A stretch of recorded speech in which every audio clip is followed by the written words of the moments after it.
कोल्हापूरमधले famous hotel होते ते. समर नेहमी इथे येत असतो कारण ते हॉटेल किर्लोस्कर यांचं होतं. आज त्याने पहिल्यांदा शर्वरीला इथे आणले होते. हॉटेलच्या आत आल्यावर त्या हॉटेलचा राजेशाही थाट दिसून येत होता. शर्वरी तर त्या हॉटेलला पाहतच राहिली. वाव, किती सुंदर आणि आकर्षक आहे, मला खूप आवडलं. शर्वरी ते हॉटेल पाहत पाहत आत जात होती. आपल्या तिकडे जायचं आहे. समरने तिचा हात पकडला आणि तिला त्याच्या हॉटेलमधल्या रेस्टॉरंटकडे घेऊन गेला. मी येऊ शकते, हात सोडा, सगळे पाहत आहेत. शर्वरी समरकडे पाहत म्हणाली, पाहू दे, यू आर माय वाईफ आणि माझ्या बायकोचा हात पकडायला कुणाची परमिशन लागत नाही. तू तर असं काही बोलत आहेस की आपण गर्लफ्रेंड बॉयफ्रेंड आहोत. आपल्याला कुणीतरी पाहिलं आणि घरी जाऊन सांगणार आहे. समर तिच्याकडे पाहत म्हणाल्या, हा, तेही आहेच म्हणा. मी आपल्या वेड्यासारखं काहीतरी बोलते. शर्वरी स्वतःच्याच डोक्यावर हात मारत म्हणाली. ते ज्या जागी आले होते ती जागा समरने स्वतःसाठी आणि फॅमिलीसाठी राखीव ठेवली होती, जिथे बाकीच्यांना एंट्री नव्हती. तो एरिया खूप सुंदर आणि आलिशान होता. गोल्डन संगमवरी स्तंभ आणि छतावर सुशोभित केलेल्या नक्षीकामामुळे संपूर्ण ठिकाण अत्यंत भव्य आणि उच्च दर्जाचे दिसत होते. छताच्या कमानीवर आणि कॅन्डल लाइटिंग मध्ये सोनेरी रंगाचा वापर दिसून येत होता. तो एरिया एकदम पॉश होता. दोघेही चालत एका टेबल जवळ येऊन थांबले. त्या टेबलवर पांढऱ्या रंगाचे टेबल क्लॉथ होते. छतावर मोठे झुंबर अटकलेले आहे, ज्यामुळे संपूर्ण तो कक्ष प्रकाशमय दिसत आहे. आणि फ्लॉवर व्हासेस मांडले होते, ज्यात छोट्या फुलांचे सुंदर गुलदस्ते ठेवले आहे. प्रत्येक टेबल भोवती आरामदायक आणि क्लासिक लुक असलेल्या खुर्च्या ठेवलेल्या आहेत. आवडलं का? त्याने तिच्याकडे पाहतच विचारलं. हो, खूप जास्त. ही तर जागा माझी फेवरेट झाली. अहो, आपण इथे येत जाऊ या, मला ना म्हणजे खूप आवडली जागा. शर्वरी खूप जास्त खुश झाली होती. तिच्या चेहऱ्यावर आनंद ओसंडून वाहत दिसत होता. समर भान हरपून तिलाच पाहत होता. आज कितीतरी दिवसांनी तिला इतकं खुश पाहिलं होतं. तिच्याकडे पाहतच मनात आपण हिला खूप त्रास दिला का? मनात त्याच्या पहिले विचार हात चालू होता. समर, कुठे हरवलात? शर्वरीने आवाज देत त्याला विचारलं. काय झालं? समर तिच्या आवाज देण्याने विचारातून बाहेर आला. काही नाही, मी कधीपासून तुम्हाला आवाज देते, तुमचं लक्ष नाही. शर्वरीने म्हटलं. काही नाही, सहज. बरं ते सोड, तू मला अहो जाऊ नको करूस यार, मला खूप जास्त मोठं झाल्यासारखं वाटतं. समर शर्वरीकडे पाहताना म्हणाला. हे सगळं तुम्ही माई समोर बोला. शर्वरी बारीक डोळे करून पाहत म्हणाली. सगळ्यांसमोर नको, पण एकांतात तर समर तर बोल. आता तरी काही अपेक्षा नाही ना? समर तिच्याकडे टक लावून पाहत म्हणाला. हो, हे ठीक आहे. शर्वरी ही त्याला पाहत म्हणाली. दोघेही समोरासमोर बसले होते. बाजूला सायलेंट म्युझिक सुरू होते. त्या रूम मध्ये फ्लॉवर्स जे ठेवले होते त्यांचाही मध्यम सुवास दरवळत होता. वेटर आला आणि त्याने त्यांना दोघांनाही पहिले ग्रीट केलं. सर, तुमची ऑर्डर? तो वेटर म्हणाला. 1 मिनिट, समर म्हणाला आणि त्याने मेनू कार्ड शर्वरीकडे दिलं. पटकन सांग, काय ऑर्डर करायचं आहे? नाही, तूच सांग, मला चालेल. शर्वरीने मेनू कार्ड त्याच्याकडे सरकवलं. अरे समर, प्लीज तू सांग ना. आज तू सांग, नेक्स्ट मी सांगते, ओके? जेंट्स पहिले. शर्वरी दात दाखवत त्याच्याकडे पाहत म्हणाले, ठीक आहे, करतो ऑर्डर. चायनीज ऑर्डर करू की कस्तुरी पनीर रोटी आणि राईस? आता हे पटकन सांग. समर तिच्याकडे रोखून पाहत म्हणाला, चायनीज. शर्वरीने त्याची नजर पाहतच पटकन उत्तर दिले. गुड. तिच्याकडे पाहत गालातल्या गालात हसत त्याने मेनू कार्डमध्ये चायनीज मेनू पाहू लागला. 1 plate Schezwan fried rice and noodles. वेटरला त्याने ऑर्डर दिली तसा वेटर ओके सर बोलून निघून गेला. तुला असं नाही का वाटत तू रोखून पाहतो तेव्हा सरळ सरळ धमकी देतोयस? शर्वरी नाक मुरडत म्हणाली. एवढं नाक नको मुरडूस, तुटून हातात येईल. समर तिच्याकडे हसत पाहत म्हणाला. समर तू. शर्वरी दात होट खात त्याच्याकडे पाहत म्हणाली. समर अजूनही तिच्याकडे हसत पाहत होता. तिला अजून जास्त चिडवत होता, त्यामुळे ती अजून जास्त चिडली होती. समर तू गेलास, बस बोलत ती जागेवरून उठली आणि इतक्यात फास्ट त्याच्या जवळ आली की त्याला समजलंच नाही की नक्की करायला काय आलीये. तो काही रिॲक्ट होणार त्याआधीच तिने त्याची केस पकडले आणि जोरात खिचले. त्याला समजलंच नाही काय झालं. शर्वरी काय करतेस, सोड माझी केस. समर चिडून म्हणाला. नाही सोडणार. काय करशील? तुला कोणी सांगितलं होतं मला चिडवायला? शर्वरीने त्याची केस अजून जास्त जोरात ओढले. शर्वरी मंद आहेस का, सोड माझी केस. त्याचे सिल्की केस जे त्याने जेल लावून सेट केले होते ते आता पूर्ण विस्कळले होते. त्याचे केस त्याच्यासाठी जीव की प्राण होतं. नेमकाच शर्वरीने त्यावर हलका बॉल केला होता.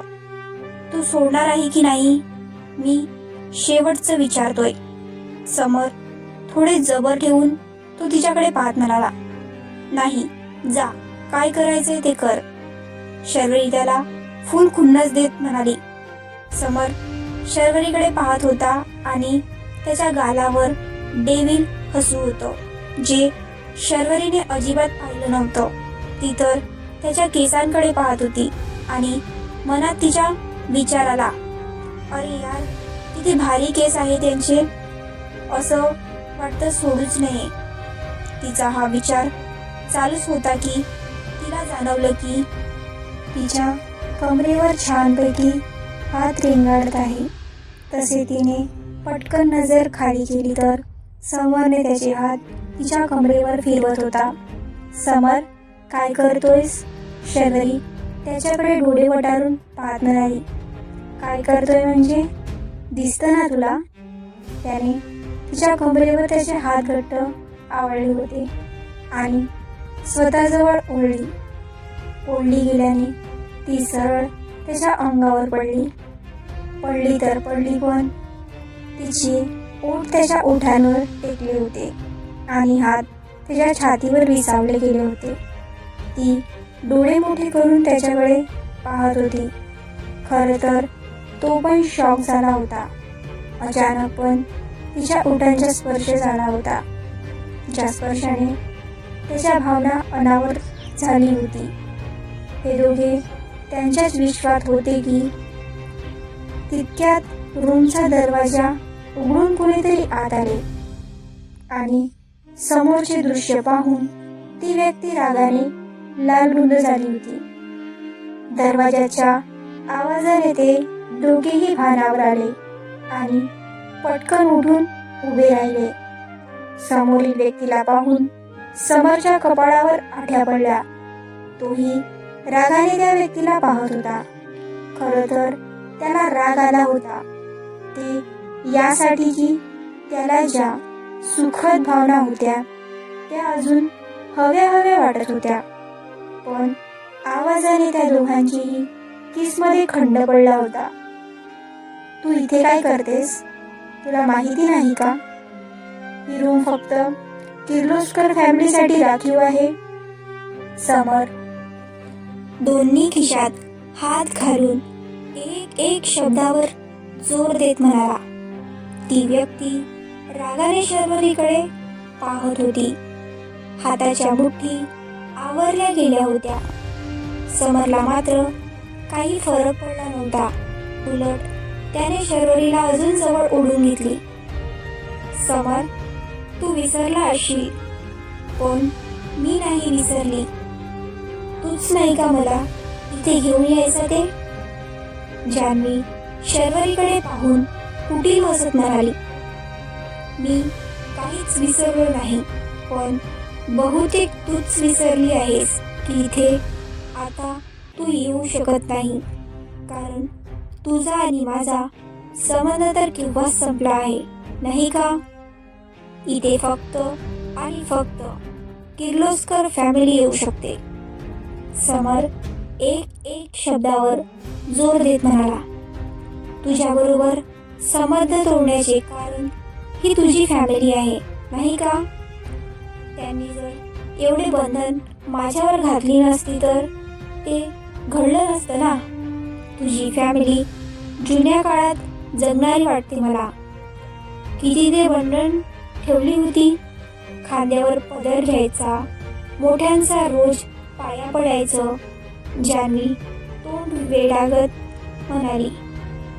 इनफ, तू जरा जास्तच बोलतेस. मी माझ्या फॅमिलीबद्दल एकही शब्द ऐकून घेणार नाही. समर रागाने जान्हवीकडे पाहत म्हणाला. हे बघ, तू असा वागत होता तेव्हाही आणि आत्ताही सतत फॅमिली फॅमिली करत राहतोस. जान्हवी फ्रस्ट्रेट होत म्हणाली. तसा समर हसला. एवढी काय बंधनं घातली होती की तू सोडतो विषय आता. सो तू जाऊ शकतेस, कारण मला माझा वेळ माझ्या बायकोबरोबर घालवायचा आहे आणि तू आमचा तो वेळ वाया घालवत आहे. समर बोलून शर्वरीकडे पाहू लागला. समर, जान्हवी चिडून म्हणाली, कारण तिला कोणी इग्नोर केलेलं आवडत नाही. इथे तर समरने तिला सरळ निघून जायला सांगितलं होतं, तेही शर्वरी समोर. त्यामुळे तिचा इगो दुखावला गेला होता. ती अजूनही तशीच रागाने त्या दोघांना पाहत उभी होती. समरला जाणवले की अजूनही ती तशीच उभी आहे. तसे त्यांनी तिच्याकडे पाहिलं आणि तो मोठ्याने ओरडला. गेट लॉस्ट, समजत नाही का तुला? जा म्हणून सांगितलेलं. समर रागाने थरथरत म्हणाला. जान्हवी मात्र शॉक झाली होती की समरच्या ओरडण्याने. कधीच त्याने तिच्यावर आवाज चढवला नव्हता, पण आज मात्र समर तिच्यावर ओरडलाही होता आणि तिचा अपमानही केला होता. रागाने तो शर्वरीकडे पाहत होती. शेवटी शर्वरी उठून तिच्या जवळ आली आणि सरळ तिच्या हाताला पकडलं आणि जान्हवीला बाहेर काढलं. सरळ तोंडावर दरवाजा लावला. युजलेस. शर्वरी तोंडातल्या तोंडात पुटपुटली. दरवाजा बाहेर उभी असलेली जान्हवी त्या बंद झालेल्या दरवाजाकडे पाहत होती. तिला समजलंच नाही की काय घडलं. जेव्हा तिचा मोबाईल वाजला तेव्हा ती भानावर आली. या शर्वरीला तर मी सोडणार नाहीये. तिची हिम्मत कशी झाली मला बाहेर काढायची? हिची लायकी तरी आहे का? जान्हवी पाय आपटतच तिकडून निघून गेली. समर, मी तुम्हाला अहोजाहो करते ना, तुमचं नाव घेते, पण अरे तुरे नको. मला ते पटत नाही. मी मगाशी प्रयत्न केला तसा, पण मला बोलायचं नाही आवडत. आणि जर का चुकून माईसमोर मी तुम्हाला अरे केलं तर दोघांची वाट लागेल, जास्त करून माझी. प्लीज समजून घ्या ना समर. शर्वरीने एकदम क्यूट चेहरा करून समरकडे पाहत म्हणाली. शर्वरीचा क्यूट चेहरा पाहून काही क्षण समर तिच्याकडे भाल हरपून पाहू लागला. समर, तुम्ही सारखे सारखे कुठे हरवता हो? मी तुम्हाला काहीतरी विचारत आहे, तिने त्याच्या हातावर चापट देत म्हणाली. काय? समर तिच्याकडे न समजून पाहत होता. तसे तिने डोक्यावर हात मारला. मी तुम्हाला मगाशी जे बोलले ते ऐकलं ना की नाही? शर्वरी बारीक डोळे करून त्याला पाहत म्हणाली. हो, ऐकलं ना. चालेल, मला काही हरकत नाही. तुला जसे योग्य वाटेल तसे कर. आधी आपण आपला डिनर करूया का? मग बाकीच्या गप्पा. समरने म्हटलं. शर्वरी म्हणते. दोघांनीही खायला सुरुवात केली. समर अधूनमधून शर्वरीकडे पाहत होता. समर, तुम्ही नका इतका विचार करू. तुमचं प्रेम इतकं किमती आहे की जान्हवी त्या प्रेमाच्या लायकीची नव्हती. सॉरी, मला बोलायचा काही अधिकार नाही, पण तिच्याकडे पाहून विलनची वाईब येते. आणि आता तर आय एम शुअर ते मालिकामध्ये दाखवतात ना, ते अपमान केल्यानंतर बदला घेणार अँड ऑल. शर्वरी तोंड वेडेवाकडे करून शेवटचे वाक्य म्हणाली. हो, पण हिरोईन सुद्धा काही कमी नसतात. पुरून उडतात, दिवसाढवळ्या तारे दाखवतात. अँड आय एम शुअर की तूही नक्की दिवसाढवळ्या तारे दाखवशील. अशी काहीशी परिस्थिती झाली तर? समरने राईस चमच्याने खात शर्वरीकडे पाहत म्हणाला. माझ्यावर इतका विश्वास आहे? शर्वरी त्याच्याकडे पाहत म्हणाली. अनुभव आहे मला. तो तिला डोळा मारून म्हणाला. म्हणजे? तिला काही समजतच नाही. तो असा का म्हणाला? काही नाही, गालातल्या गालात हसत समर म्हणाला. शर्वरी मनातल्या मनात विचार करत आठवण्याचा प्रयत्न करत होती, पण तिला काही ते आठवत नव्हतं. नको इतका विचार करू शरू. तुला नाही आठवणार मी कशाबद्दल बोलत आहे. समर तिला टीच करत म्हणाला. काय म्हणाला आता तुम्ही? शर्वरी त्याला डोळे मोठे करून म्हणाली. शरू म्हणालो मी. समर बोलला. हो, पण हे असं माईंसमोर नका बोलू. तुम्हाला माहिती आहे ना आपल्या घरात नियम किती कडक आहे. त्याचेही बरोबर आहे. राजपरिवार आहे तर नियम कडक असणारच ना. मी असेही ऐकले होते की राजपरिवारातले मुलांवर कडक नियम असतात आणि ते त्यांनी पाळले पाहिजे. शर्वरी समरकडे पाहत म्हणाली. समर शर्वरीकडे पाहतच राहिला. मनातल्या मनात त्याने लगेच शर्वरी आणि जान्हवीची तुलना केली होती. समर, तुम्ही सारखे सारखे कुठे हरवता? मी जे काही बोलले ते पटल ना? आणि मी लास्ट वाक्य म्हणाली ते बरोबर आहे ना? शर्वरीने त्याच्या हातावर हात ठेवला. तिच्या स्पर्शाने तो भानावर आला. हो, तू ऐकलं ते खरं आहे. कारण आमच्याकडून एखादी चूक किंवा गुन्हा झाला तर घराण्यावर कलंक लागू शकतो. म्हणूनच तर लहानपणापासून आमच्यावर कडक नियम असतात. आम्हाला ते नियम पाळावे लागतात. समरने म्हटलं. ओ, म्हणजे तुमचं लाईफ इतर सामान्य मुलापेक्षा ही वेगळं आहे. शर्वरी म्हणाली. आता सवय झाली आहे. वरतून ही श्रीमंती दिसते, पण प्रत्येक गोष्टीची किंमत मोजावी लागते शरू. जसं की फ्रीडम. आता तू रोज पाहतच असशील, मी कधीही एकटा बाहेर पडत असेल तर अख्ख्या बॉडीगार्डचा ताफा माझ्याबरोबर असतो. आपण दोघे बाहेर आलोय तरीही बाहेर गार्ड आहेतच. तुला माहिती आहे, मी जेव्हा कॉलेजला जायचो ना तेव्हा एक पर्सनल गार्ड नेहमी माझ्या बरोबर असायचा. इतर मुले कॉलेजमध्ये जसे एन्जॉय करायचे तसे मला करता नाही आले. समर बोलून थांबला आणि शर्वरीकडे पाहू लागला. दोघांचंही डिनर झालेलं होतं. दोघेही बोलत बसले होते. आज निवांत वेळ होता दोघांनाही. वाड्यात सगळ्यासमोर बोलता येत नव्हतं. तुमचे जितके नाव मोठं तितकेच शत्रू जास्त. शर्वरी काहीसा विचार करत म्हणाली. राईट, बरोबर बोललीस तू. समर किर्लोस्कर सगळ्यांची वाट लावणार, समर म्हणाला.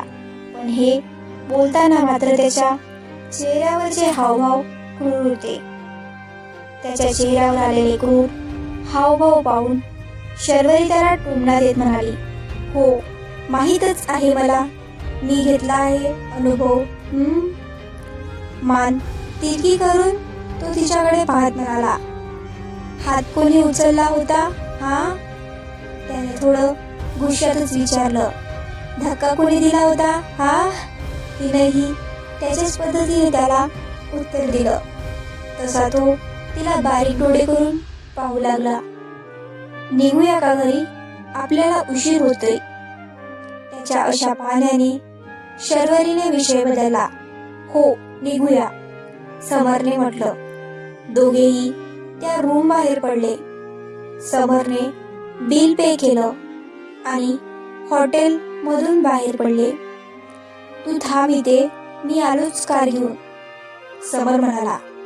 तशी तिने हो मध्ये मान डोलवली. बाहेर गार वारा सुटला होता. शर्वरीने दोन्ही हात फैलावले. वर आकाशाकडे पाहत होती. एक गोल गिरकी घेऊन स्वतःभोवती आवडले. कसलं भारी वाटतं. असं वाटत आहे की काही वेळ अशीच थांबावी. शर्वरी स्वतःशीच पुटपुटली. हॉर्नचा आवाज आणि ती भानावर आली तर समोर समर कार घेऊन आला, जो तिला पाहत होता. तशी ती पटकन कारमध्ये जाऊन बसली. ती बसताच त्याने कार स्टार्ट केली. हॉटेलच्या गेटमधून त्याची कार बाहेर पडली. तर हा भाग इथपर्यंतच. जर तुम्हाला व्हिडिओ आवडला असेल तर प्लीज आपल्या चॅनलला सबस्क्राईब करा आणि व्हिडिओला लाईक करा.